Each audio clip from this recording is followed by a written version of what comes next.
So my suggestion to everyone is have a cocktail with the Marano family. Yeah. That's it. That's all I can say. Sounds good. The Mercedes-Benz Interview Lounge. Laura Marano, welcome to the show. I'm so happy to be here. I missed you guys so much. It's been a very long time. It has been. I think the last time I saw you, I was with your mom and your sister and your dad, and we were getting drunk in a bar in New York City. Was that the last time we saw each other? I think it was the bar. By the way, it was your recommendation at Saks Fifth Avenue. Yes.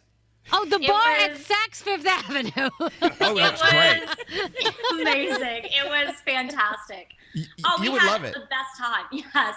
By the way, I keep thinking that was last year because 2020 doesn't seem like a year to me. So I keep saying like last year in reference to like 2019. Duly noted. Which is not actually last year. Fun fact.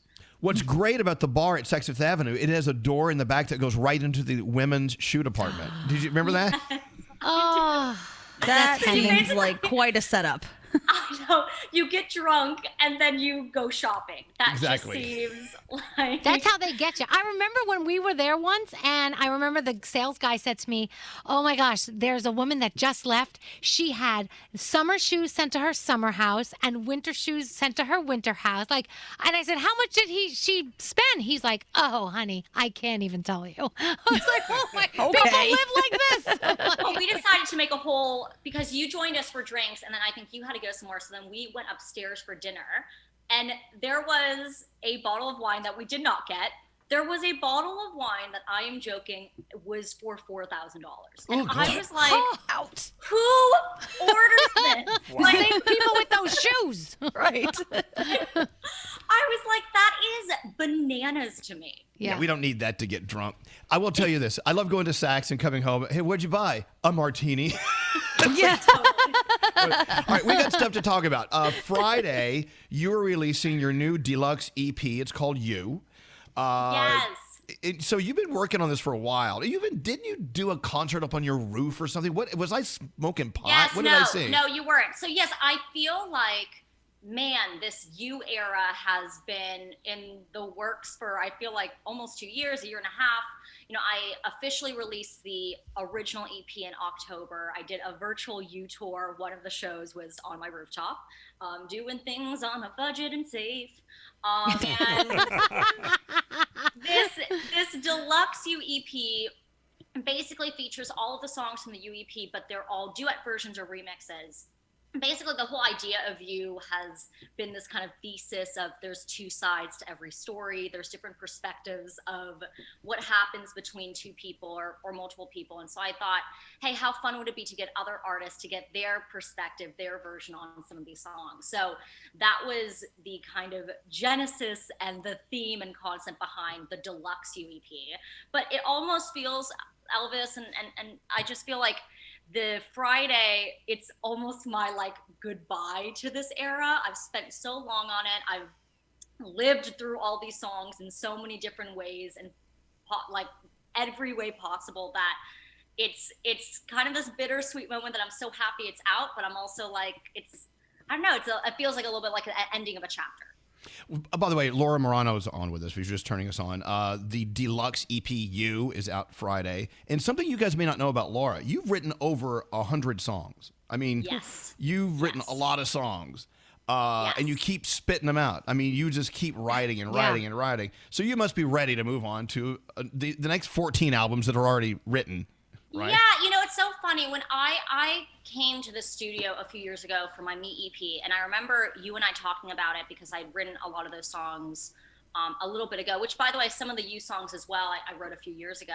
And I remember you said something that I think was so on point of, well, do you feel weird promoting it? Do you feel weird having them out there knowing that you wrote them a while ago? And I feel like with these particular songs, I loved them so much I had to put them out. I wrote one of the songs, all the songs have been reworked to kind of sonically fit where I am right now, but one of the songs I wrote back in 2015, which ironically was one of my favorite songs on the EP. It's called Something to Believe In. And that song in particular, I feel like I resonated with me more this year than it did when I wrote it.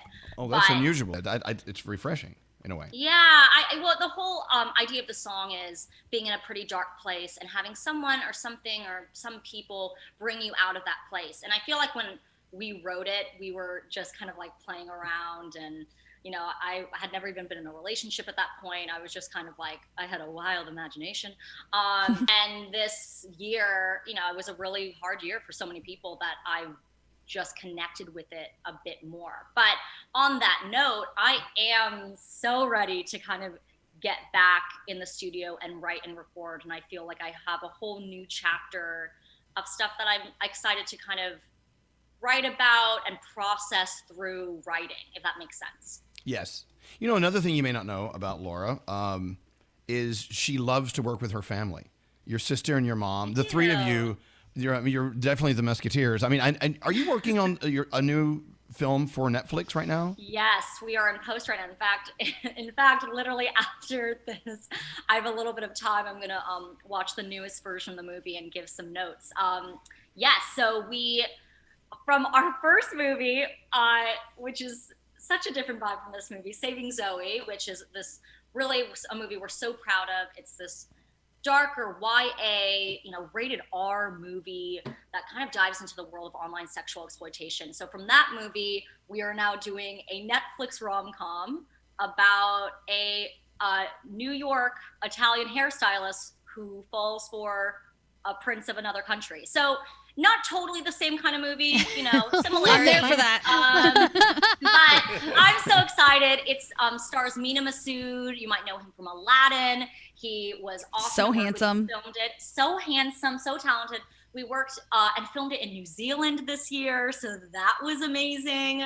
And really weird because I left LA in January, where it was still pretty bad here with COVID, to go to New Zealand where COVID doesn't really exist. So I was like, this is so strange. Wow. Yeah, it was just a weird two worlds to go from. But so excited for that movie.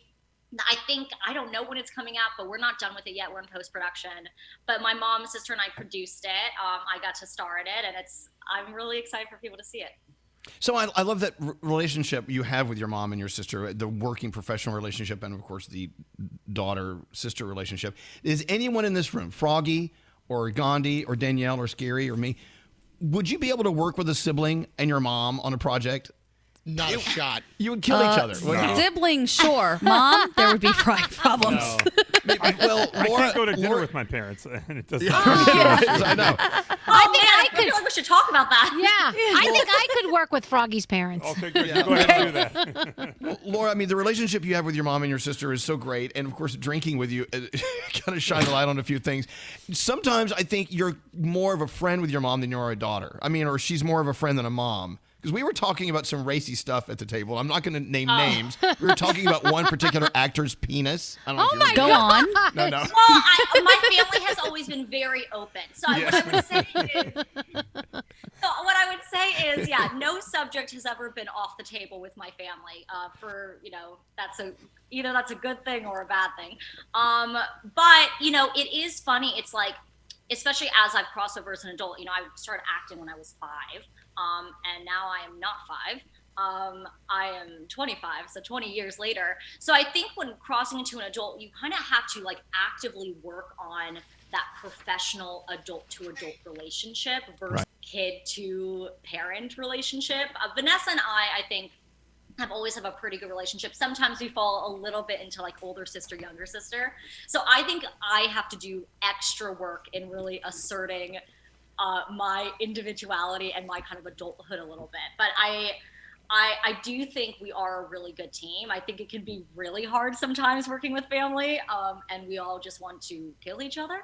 But I think other times, we can understand each other on a different level that I think when it comes to creating, it's really special to have that understanding, because at least for me, I can be horrible as I'm doing a press interview. I can be horrible at explaining stuff. I feel like I ramble. I then make noises. My shoulders move up and down. So having people who understand me from that kind of family close connection level is really nice to have. Plus, they're going to be honest. I feel like your family is going to be honest and tell you, like, no. Yeah, to a fault. Right. Yeah, sometimes I'm like, Mom, you could have been a little nicer with that criticism, okay? Right. And her then sister, I get it. Vanessa, is to the point. I know, everyone always says that about Vanessa, and she is. I also just feel like I just know such a different side of my sister because she's my older sister. So to me, she's like this nurturing, like, you know, she's my best friend. But every time someone who knows me, who meets her, they're like, wow, she's really direct. Not a lot of filter going on in there. And that's why we love her. Hey, you know what? One more thing, Laura, before you go. And I want, by the way, we're going to play a song off the deluxe EP. Which one do you want to play? I don't know which one to play. Do I choose? Yes, you get to choose the song we're going to play.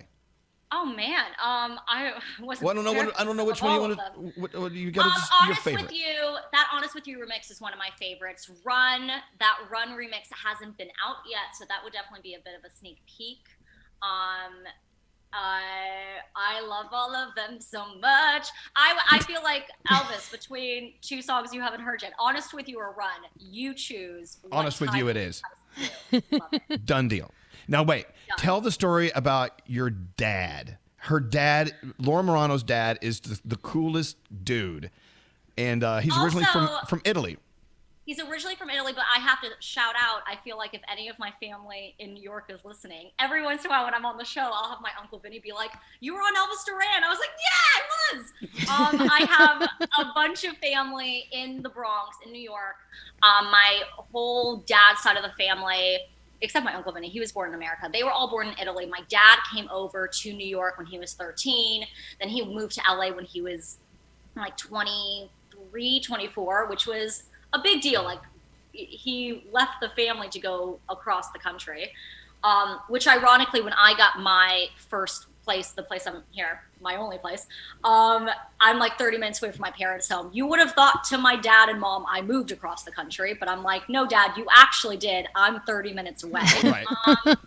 He is an Italian teacher. So he's now retired, but he taught Italian at this college close to my parents' house. And it was kind of amazing, guys, having a mom in the industry who is this kind of just like badass businesswoman, and this dad who could not be farther from the industry, who is this just the most epic man of all time, this Italian professor. He cooks at home. He was always the cook.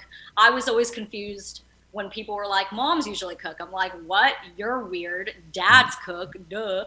So it's really, I don't know. I feel like it's such a helpful thing to have both. They are both Aries, but two different types of Aries. My mom's very type A. My dad is very not type A. He's like, things will get done when they get done, you know? Let's just chill and have some pasta. So that, I feel like, was the best thing to have as a child growing up, those two different mindsets. So my suggestion to everyone is have a cocktail with the Marano family. Yeah. That's it. That's all I can say. Sounds good. And I'm looking forward to doing that again because we had such a great day that day. I know. We got to play some music, though. Now, Laura's deluxe EP of You is out Friday. And is it okay? Is it legal to play this early? Yes, Do it. I feel it. I feel like, let's go crazy, Elvis. All right. Laura Marano, we love you, and I can't wait to see you in person. This is Honest With You. The Mercedes-Benz Interview Lounge.